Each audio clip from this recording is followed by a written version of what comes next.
அல்லாஹுடைய உதவி எப்பதான் வரும்? என்னுடைய வாழ்க்கையில தினந்தோறும் பல சிரமங்களை நான் அனுபவிச்சுட்டு இருக்கிறேன். தினந்தோறும் வாழலாமா வேணாமான்ற எண்ணம் எனக்குள்ள ரொம்ப அதிகமாயிட்டே இருக்குது.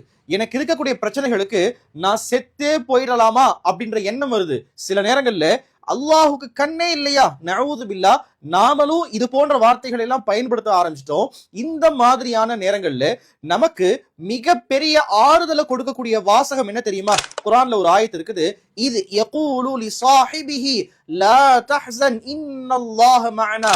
நபி ஸல்லல்லாஹு அலைஹி வஸல்லம் அவங்க ஹஜ்ரத் அபூபக்கர் ரலியல்லாஹு அன்ஹு அவர்களோடு குகைக்குள் இருக்கும்போது எதிரிகள் நாலா புறங்களிலும் சூழ்ந்து இருக்கக்கூடிய நேரத்துல அபூபக்கர் ரலியல்லாஹு அன்ஹு அவர்கள் பதட்டமாக இருந்தாங்க. நபியே, நாம இப்ப என்ன செய்யறது? நபிகள் என்ன சொன்னாங்க தெரியுமா?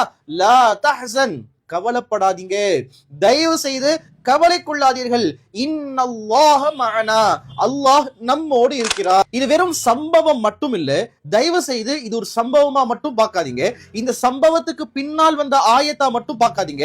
அல்லாஹ் குர்ஆன்ல இந்த ஆயத்தை சொன்னதற்கான காரணம், நமக்கும் நம்முடைய வாழ்க்கையில இது போன்ற பல சூழல்கள் கண்டிப்பாக வரத்தான் செய்யும். அந்த நேரத்துல எல்லாம் நாம நம்முடைய உள்ளத்துக்கு தைரியத்தை கொடுக்கக்கூடிய ஒரு வார்த்தையாகத்தான் அல்லாஹ் குர்ஆன்ல இதை பதிவு செய்திருக்கிறார். லா தஹ்ஸன், கவலைப்படாதீங்க, இன்னல்லாஹ மஅனா, அல்லாஹ் நம்மோடு இருக்கிறான். உங்க நஃப்ஸுக்கு, கவலையில இருக்கக்கூடிய உங்களுடைய உள்ளத்துக்கு, மிகப்பெரிய சிரமத்தில் இருக்கக்கூடிய உங்களுடைய நஃப்ஸுக்கு இந்த வார்த்தையை சொல்லுங்க.